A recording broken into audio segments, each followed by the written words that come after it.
Hello दोस्तों, construction education channel में आपका स्वागत है।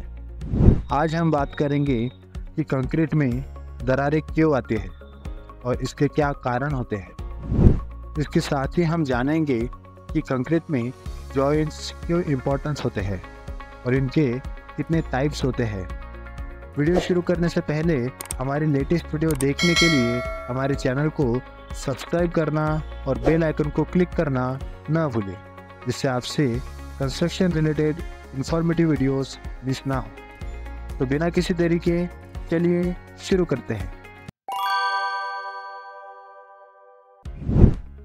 कंक्रीट में दरारें आने के कई कारण हो सकते हैं, जैसे कि shrinkage, temperature changes, earthquake, poor construction work और अन्य कारण। दीवारों में क्रैक्स क्यों आते हैं, इस पर हमने पहले ही डिटेल वीडियो बनाई है, जिसे आप आई बटन पर क्लिक करके देख सकते हैं। इन सभी कारणों के अलावा कंक्रीट जॉइंट्स ठीक से न प्रोवाइड करना भी क्रैक्स आने का मेजर कारण हो सकता है। कंक्रीट में सही जॉइंट्स का होना और उन्हें सही तरीके से प्रोवाइड करना बहुत ज़रूरी है। अगर हम सही तरीके से जॉइंट्स का इस्तेमाल नहीं करते हैं तो कंक्रीट में दरारें हो सकती है। सही जॉइंट्स का उद्देश्य कंक्रीट में स्ट्रेस को कम करना और दरारों को रोकना है। सबसे पहले बात करते हैं कॉमन टाइप्स ऑफ जॉइंट्स। तो इसमें सबसे पहला होता है कंस्ट्रक्शन जॉइंट, दूसरा होता है कॉन्ट्रैक्शन जॉइंट और तीसरा होता है एक्सपांशन जॉइंट। इसमें शायद आपने कंट्रोल जॉइंट्स और आइसोलेशन जॉइंट्स के बारे में सुना होगा। आपकी जानकारी के लिए बता दूं, कॉन्ट्रैक्शन जॉइंट को ही हम कंट्रोल जॉइंट कहते हैं और एक्सपांशन जॉइंट और आइसोलेशन जॉइंट सिमिलर होते हैं। कंस्ट्रक्शन जॉइंट कंस्ट्रक्शन प्रोसेस के दौरान बनाया जाता है। जैसे कि अगर हमें एक बड़ा स्लैब कास्ट करना है जो एक दिन में कास्ट नहीं हो सकता, तो ऐसे केस में हम कंस्ट्रक्शन जॉइंट देते हैं ताकि हम एक स्लैब को दूसरे स्लैब से जोड़ सके। ये तो हो गई स्लैब की बात। हम कॉलम को भी पार्ट पार्ट में कास्ट करते हैं, वहाँ पर भी हम कंस्ट्रक्शन जॉइंट प्रोवाइड करते हैं। ये जॉइंट्स प्लान्ड भी हो सकते हैं और अनप्लान्ड भी। प्लान्ड मतलब हमें पता है कि हमें एक पॉइंट तक कंक्रीटिंग करना है और बचा हुआ हम बाद में या नेक्स्ट डे कास्ट करेंगे।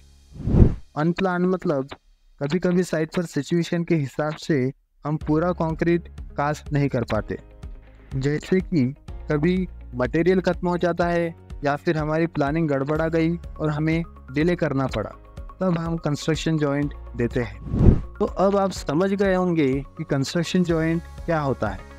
अब सवाल आता है कि हमें कंस्ट्रक्शन जॉइंट कैसे देना है। तो सबसे पहले तो ध्यान रखना है कि कभी भी कंस्ट्रक्शन जॉइंट स्पैन के बीच में यानी सेंटर में नहीं देना है। हमेशा कंस्ट्रक्शन जॉइंट 2/3 ऑफ स्पैन पर देना है। उसी के साथ ये ध्यान रखना है, अगर स्पैन 3 मीटर से ज़्यादा और 18 मीटर से कम बचता है तो ही हमें कंस्ट्रक्शन जॉइंट देना है। अगर 3 मीटर से कम स्पैन है तो आपको वो वर्क उसी दिन खत्म करना है।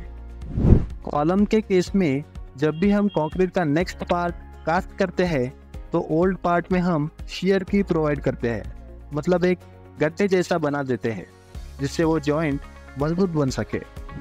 कंक्रीट रोड में एक नोट करने वाली बात यह है कि कंक्रीट रोड के केस में जब हम कंस्ट्रक्शन जॉइंट देते हैं तो उस ओल्ड और न्यू कंक्रीट को बांधने के लिए हम वहाँ टाई बार का यूज़ करते हैं। दूसरा जॉइंट का टाइप है कॉन्ट्रैक्शन जॉइंट, जो ज़्यादातर रोड में दिखाई देगा। ये एक तरह का प्लान क्रैक होता है, क्योंकि हमें पता होता है कि हमें इतना ज़्यादा मास कंक्रीटिंग करना है जिससे फ्यूचर में इस पर क्रैक्स आ सकते हैं। तो इसलिए हम खुद से प्लान करके उस कंक्रीट सरफेस पर एक प्लान क्रैक बना देते हैं जिसे हम इजीली मेंटेन कर सके और अनप्लान्ड क्रैक से बच सके, जिसे मेंटेन और रिपेयर करना डिफ़िकल्ट हो सकता है। जैसे कि आप इस इमेज में देख सकते हैं, कंक्रीट सरफेस पर एक प्लान्ड क्रैक और ग्रूव बनाया है जिसके बिल्कुल नीचे क्रैक का फॉर्मेशन हुआ है, तो इसे ही कहते हैं कॉन्ट्रैक्शन और कंट्रोल जॉइंट। एक्सपांशन जॉइंट, यह जॉइंट कंक्रीट के एक्सपांशन और कॉन्ट्रैक्शन के कारण होने वाले स्ट्रेसेस को रोकता है। जैसे कि आप इस इमेज में देख सकते हैं, कंक्रीट रोड में जो एक्सपांशन जॉइंट दिया जाता है वो पूरे रोड थिकनेस में, मतलब जितनी रोड की थिकनेस होगी उतनी ही डेप्थ उसकी कट की जाएगी। इसी के साथ उस जॉइंट को फिल करने के लिए हम सीलेंट का इस्तेमाल करते हैं। तो इस वीडियो में हमने देखा कि कंक्रीट में दरारें क्यों आते हैं, जॉइंट्स का महत्व क्या है और उनके कितने टाइप्स होते हैं। सही तरीके से जॉइंट्स का इस्तेमाल करके हम कंक्रीट में दरारों को कम कर सकते हैं और स्ट्रक्चर को अधिक मजबूत बना सकते हैं। अगर आपको ये वीडियो पसंद आया हो तो इसे लाइक करें, शेयर करें और ऐसे ही कंस्ट्रक्शन रिलेटेड इंफॉर्मेटिव वीडियोस देखने के लिए हमारे चैनल को सब्सक्राइब करके बेल आइकन दबाना ना भूलें। मिलते हैं अगले वीडियो में। धन्यवाद।